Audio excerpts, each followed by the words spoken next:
this lick was in the style of artists like B.B. King, right? It's really a slow lick. There's not a lot of notes to it, but the way that we're playing these notes and the inflections that we're putting on these notes really make all of the difference, right?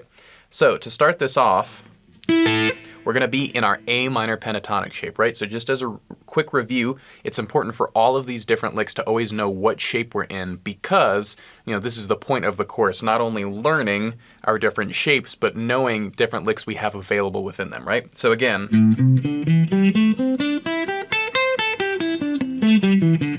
this is going to be the outlining shape. We're in the key of A minor, so that's the A minor pentatonic position. To actually play this lick, I'm going to be up here starting on the B string. And the kind of simple start that I have to this is I'm just playing the 5th fret on the B string and then the 5th fret on the E string. And now with my right hand, I can either individually alternate pick those, but something that I tend to do, and again, this is just a technique that I prefer, so if it's something that you prefer just to use your pick with, you definitely can. I use something called chicken pickin', and it's where I just end up using either my index finger, either my ring finger or my middle finger, just so I can get that second note, and that ensures that I don't have to jump back over to the B string if I want to, and it just lets my notes ring out a little bit more. But again, if I just wanted to use the individual pick for both of those, I'd be more than welcome to. So, I have my 5th fret on my B string, up to my 5th fret on the E string, and then I'm doing this, so I'm sliding from the 8th fret of the B string to the 10th fret of the B string. And part of the reason this kind of has an interesting sound to it is you'll notice this note here is an A note, and this note here is an A note. So I'm actually playing this note and then playing this note. So it has this really interesting quality to it because I play A, but then on the B string, I slide into A. Right? So it's a really kind of classic blues motion that B.B. King uses a lot, and that has also been used on a lot of kind of classic early rock and roll songs. So it's really kind of briefly showing you what the A sounds like, and then as you slide into it, it has this different quality to it, right? And now for this slide, I'm just using my ring finger again on the 8th fret up to the 10th fret of the B string. And you can see if you've never slid before, I'm trying to kind of push this forward. I'm trying to have this forward momentum with my finger where I'm able to slide over right these metal frets. So I'm trying not to, do it slowly and choppily like that. I really want to see my end point, which is the 10th fret, and my start point. That way I can kind of slide right up to the stopping point and it gets this nice fluid vocal-like quality that we like. So again, that's the first part of my lick.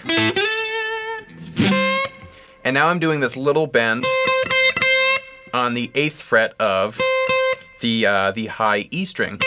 And I'm doing this with my first finger, and you can hear, I'm actually, I'm kind of bending up to this note, but I'm not fully going,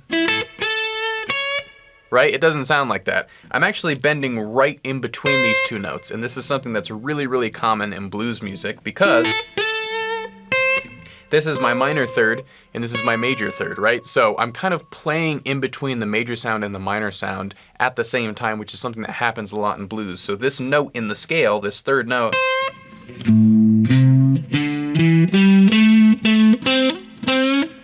it gets bent a lot, right? Because it has that really kind of cool quality where you're almost sliding gently into the major sound, but not completely, right? So that's what's happening there. Again, if you ever count through, it's always going to be the second note of your minor pentatonic. Right? And doing those little bends and getting between that major and minor sound is really one of those core things that we have in blues music. So again, I'm doing just that little bend on the 8th fret of the high E string, and then the second time what I'm doing is I'm playing the same exact first part of the lick, right? I'm playing 5-5, and then sliding up to 10, but I'm going to change up that bend, so instead of doing the 8th fret of the high E string, I'm going to do more of a full step bend happening on the 10th fret of the high E. So again, that first bend is kind of in between, you might even call it a quarter step bend, right?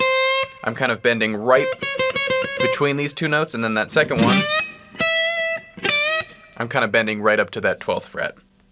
So let's now practice this together. We're just going to play this a couple times over our backing track.